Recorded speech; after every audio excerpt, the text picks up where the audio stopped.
Kalau semua betul-betul diatur oleh Tuhan demikian rupa, apakah gereja Tuhan sekarang ini nggak diatur? Silakan sembarangan. Nah, ini jadi problema kita. Banyak gereja mengatakan, nggak perlu aturan-aturan seperti itu. Apakah betul? Kalau hati Tuhan dan sifat karakter Tuhan adalah pengaturan yang luar biasa seperti itu, dan kemudian waktu kita ibadah kita sembarangan, saya tanya, nggak mungkin kan? Kenapa? Itu jadi diri Allah, berarti kan milik kami juga. Kalau Allah mengatur demikian, berarti Allah juga mengatur gereja demikian. Nah, saudara, bedanya apa? Kalau imam besar tunggu waktu 1 tahun sekali baru masuk, dan kemudian dia dengar suara Tuhan, bangsa ini mau diarahkan kemana, dan kemudian diberitahukan, imam itu keluar, beritahukan pada imam yang lain, diatur, dan pada jemaat, gitu kan? Saudara, ini diatur setahun sekali, baru ada 1 orang dipilih Tuhan untuk menghadap secara khusus dan dikuduskan Tuhan. Hanya 1, yang lainnya kemana? Nggak bisa. Hebat ya? Saudara, nanti yang boleh dengarkan firman Tuhan yang langsung itu cuma saya, yang lain nggak boleh. Kenapa?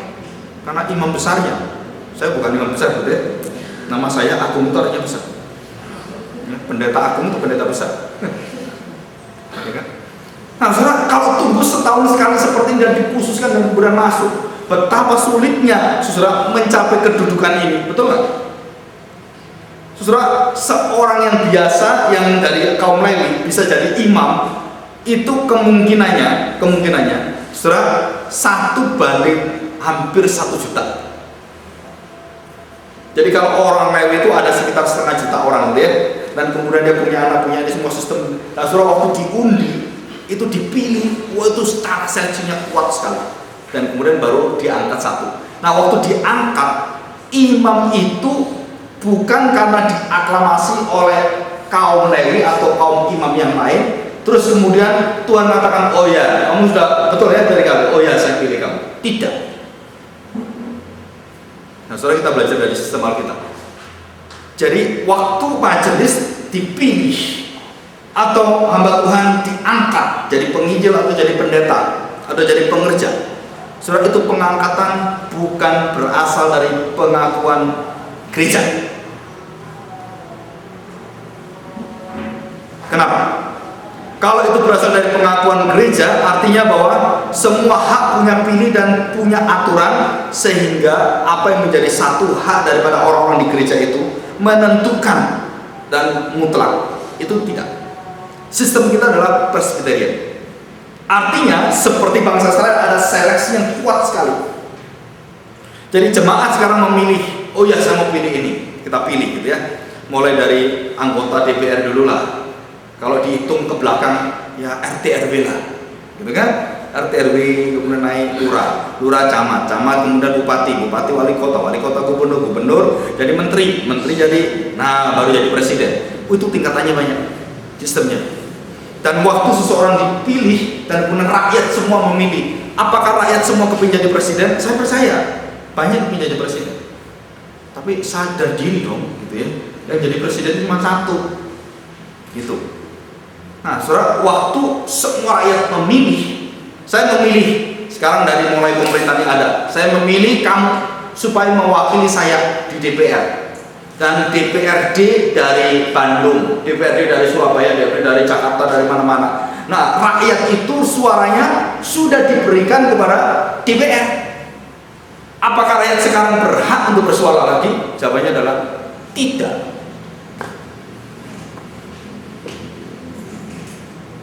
Berarti tidak. Jadi DPR lah mewakili mereka. Dari DPR kemudian naik ke MPR kemudian baru memandatkan dan mereka menetapkan presiden. Betul kan? Betul. Betul. Nah, sekarang sistem di Indonesia rakyat yang pilih presiden. Betul kan? Perhatikan. Saudara, di dalam Alkitab tidak seperti itu. Rakyat sudah memberikan wakil suaranya dan kemudian yang mewakili itu mewakili suara. Maka kalau semuanya DPR ini semua menetapkan dan kemudian tergantung kembali kepada rakyat, buat apa ada DPR? Buat apa ada MPR? Buat apa ada menteri? Buat apa ada yang itu? Ini sistem yang kacau, gitu ya. Nah, saudara perhatikan, saudara, kalau partai yang menang di Amerika 3 partai, gitu ya, partai Demokrat yang menang, berarti yang dari Demokrat yang dipilih, bukan yang lain. Kalau perhitungannya menang. Nah, saudara, di dalam Alkitab, khususnya dalam bait Allah dan sinagoge ataupun sistem orang Israel, rakyat tidak ada hak untuk memilih. Saudara, kenapa ya? Karena diwakili oleh pejabat-pejabat gereja. Jadi sistem federasi diwakili. Jadi mereka diwakili dari hak saya berikan kamu. Kamu yang akan memilih. Jadi saya memilih orang yang saya percaya, sistem kepercayaan. Oh, ini sistem kepercayaan, satu kampung percayakan ini, diutus, kemudian dari kampung-kampung itu kemudian disaring lagi, ada 10 kampung yang dipilih, dan kemudian tinggal 2 kampung diundi, kemudian tinggal 1 kampung menentukan siapa yang menjadi bupati. Nah, saudara, itu sistem pemilihan yang murni seperti itu. Tetapi sistem yang ada di dunia itu nggak murni. Maka di dalam Alkitab, saudara, tidak ada rakyat itu memilih, nggak ada.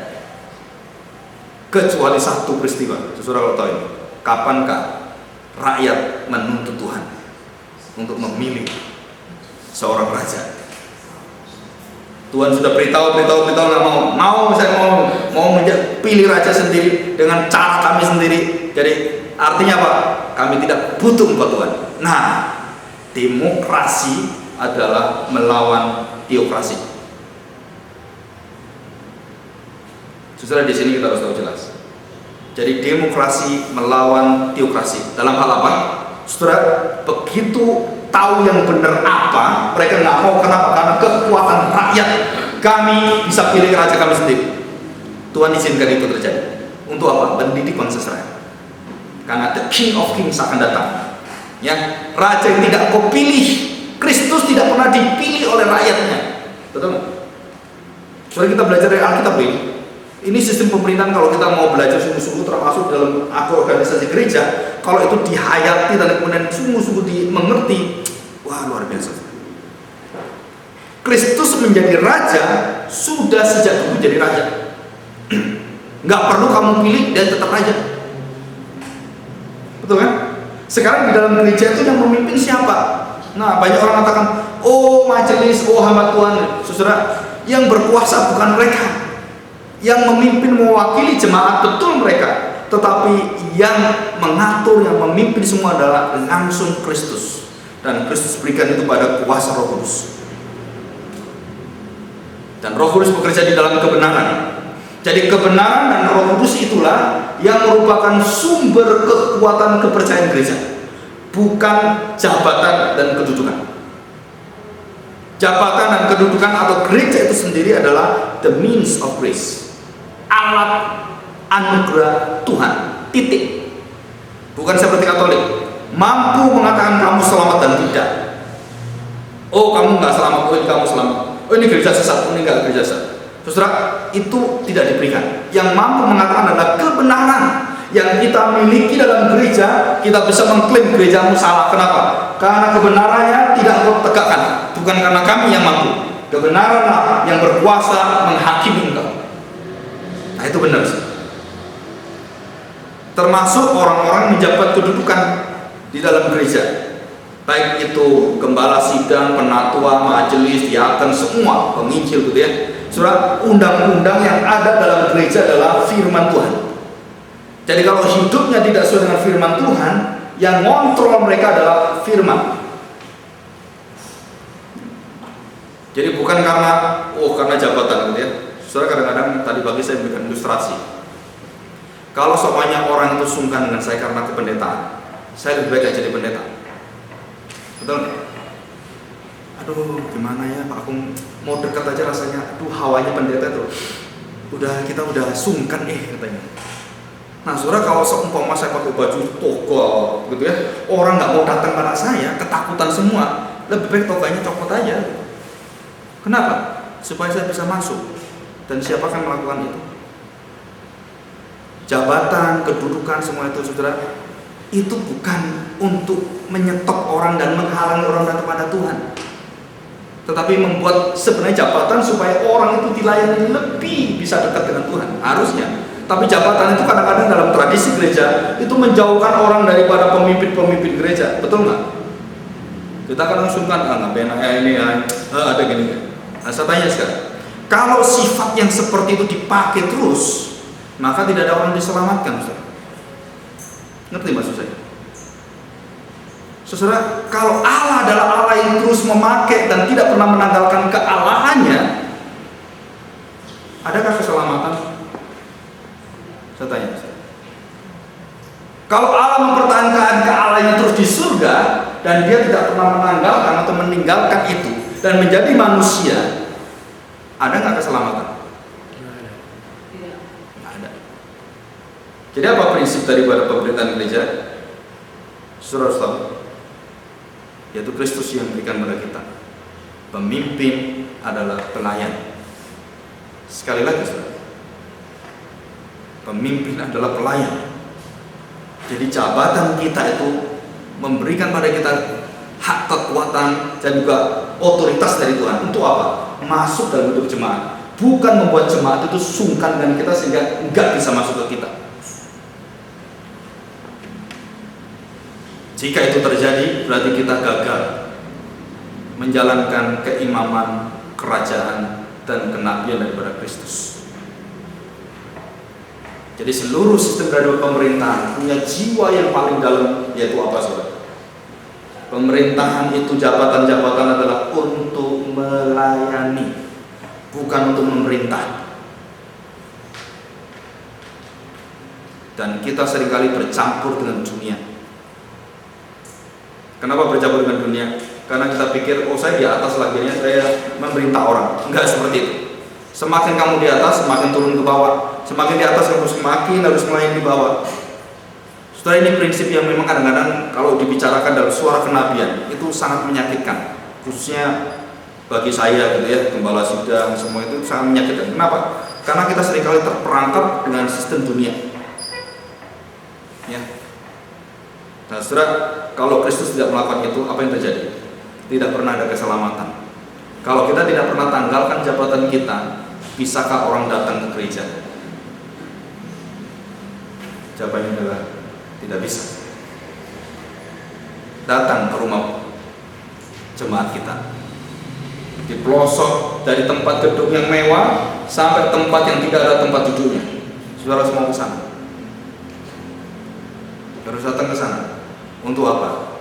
Menyatakan bahwa aku dipilih oleh Tuhan. Menduduki jabatan adalah untuk melayani engkau. Nah, saudara, seluruh aturan perjanjian lama itu dihapus oleh Tuhan. Kita tidak melakukan itu lagi. Kita tidak bawa kambing, domba, kita tidak melakukan terus kemudian setahun sekali. Enggak. Semua orang langsung datang. Dan ruang Maha Kudus itu bukan di gedung ini, bukan di gedung atas. Ruang Maha Kudus adalah di dalam hati kita. Bait Allah itu dalam hati kita. Artinya Allah bertakhta dalam hati kita dan ruang Maha Kudus itu adalah hati kita.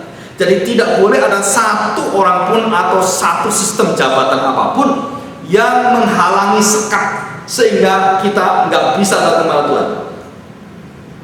Ini dilarang. Kita tidak boleh membuat sekat orang akhirnya atau menggagahi sehingga orang tidak bisa datang kepada Tuhan. Kita kasih aturan-aturan dan lain-lain.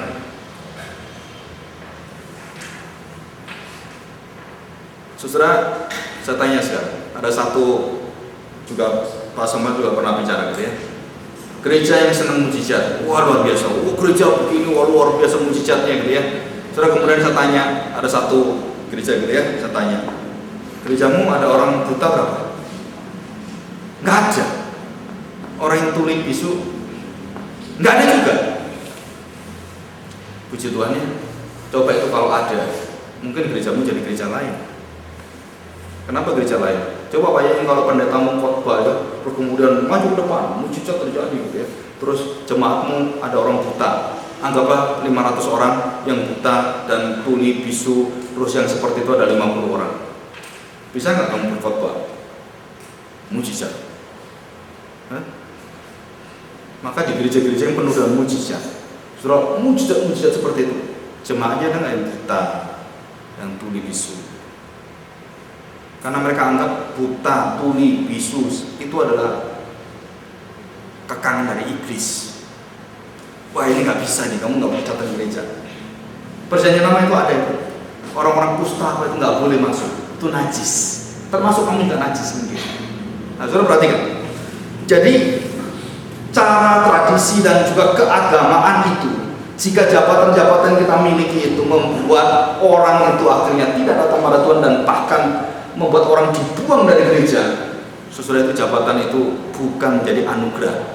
Grace bukan menjadi anugerah, tetapi disgrace, memalukan. Ya, nah kita sudah tahu. Berarti di dalam gereja, saudara, sistem gereja yang ada itu membuat jemaat itu langsung mengerti bahwa Allah itu ada dan berhubungan langsung, dan ini tidak boleh dirusak oleh sistem pemerintahan gereja. Artinya, saya sebagai kepala sidang atau sebagai penatua atau sebagai apapun, saudara, jadi keberadaan kita bukan membawa mereka semakin jauh dan ditolak Tuhan, tapi membawa mereka dekat kepada Tuhan dan menghantam mereka, karena itu haknya mereka. Ya, termasuk orang yang butuh dalam sosial, orang yang butuh bantuan dana dan dalam keadaan apapun. Jika Tuhan berkati satu gereja, maka gereja harus tahu dalam perumpamaan Tuhan Yesus. Waktu aku lapar, kau beri aku makan. Waktu aku haus, kau beri aku minum. Ibadah yang sejati adalah ibadah yang pergi ke fakir miskin, panti-panti asuhan. Saudara, ini yang bicara Tuhan Yesus. Berarti apa artinya? Jadi orang-orang di sekeliling kita itu, saudara, adalah orang-orang yang harus dilayani gitu. Bukan lagi kita berada di tampuk pemimpin atau tampuk di dalam kalau kita di dalam satu rapat majelis gitu ya, terus diam selesai di sana. Enggak, itu semua majelis harus turun ke bawah semua itu melayani. Nah, baru kuasa gereja itu wah luar biasa. Sehingga orang-orang di sekeliling waktu di gereja Antioquia itu apa yang terjadi? Orang katakan luar biasa ini, laskar-laskar Kristus. Terkagum-kagum mereka. Kalau kita melakukan itu, wah, saudara, luar biasa itu. Akan orang terkagum-kagum. Jangankan gitu, saudara. Saya pernah pelayanan gitu ya. Ada seorang bos besar ya. Nah, ini lucu ceritanya. Bos besar gitu ya. Ngomong gini, saudara. Aduh Pak, saya tuh rindu Pak melayani di tempat ini, kerja tempat ini katanya bagus Pak, dan tempat itu katanya ada persutuannya Pak, luar biasa katanya. Saudara tidak tahu Pak, yang bersama dengan saya itu bos besar yang punya perusahaan itu. Dia kata, Pak saya rindu lu bisa kerja di sana. Bos besarnya itu dengar, saudara. Ya sedikit bangga lah, kenapa? Wah perusahaannya kan baik kan, wah ada persekutuannya, sudah terkenal di mana-mana gitu ya. Cuman ada satu kalimat dari orang itu, kalau saya diperbolehkan Tuhan Pak, saya ingin melayani di tempat itu. Saudara, luar biasa saudara.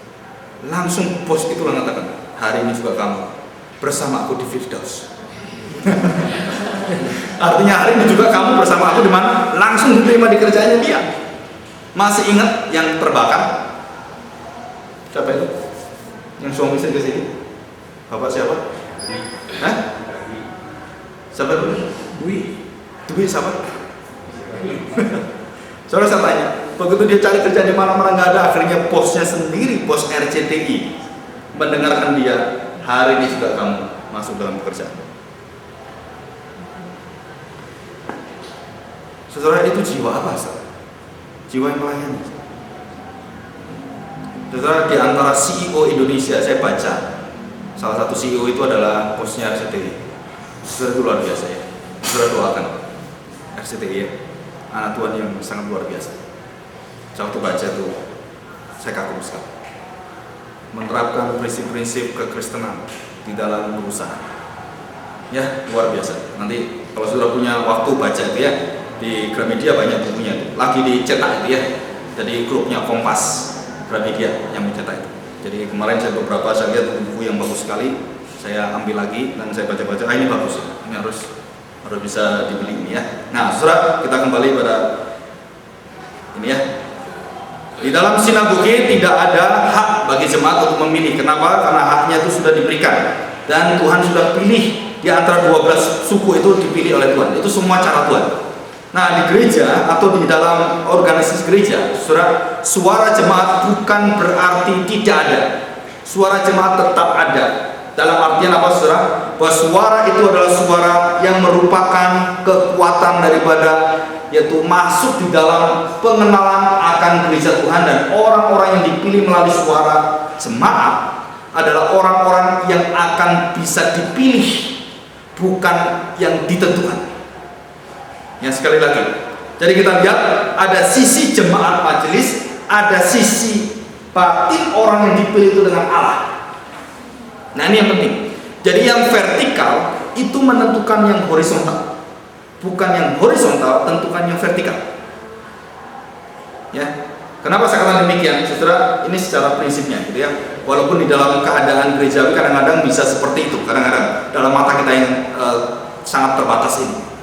Saya tanya, kalau kita memilih orang, oh karena baik ya, oh karena gini-gini kita pilih, wah karena baik ya, akhirnya kita pilih. Nah, saudara, padahal orang itu tidak pernah merasa dipanggil oleh Tuhan menjabat jabatan itu. Secara batin dia tidak ada panggilan sama sekali yang Tuhan mau. Saudara, kasihan orang itu. Kenapa? Kalau dia sampai menduduki jabatan itu akan menuntut dia dan mengadili dia.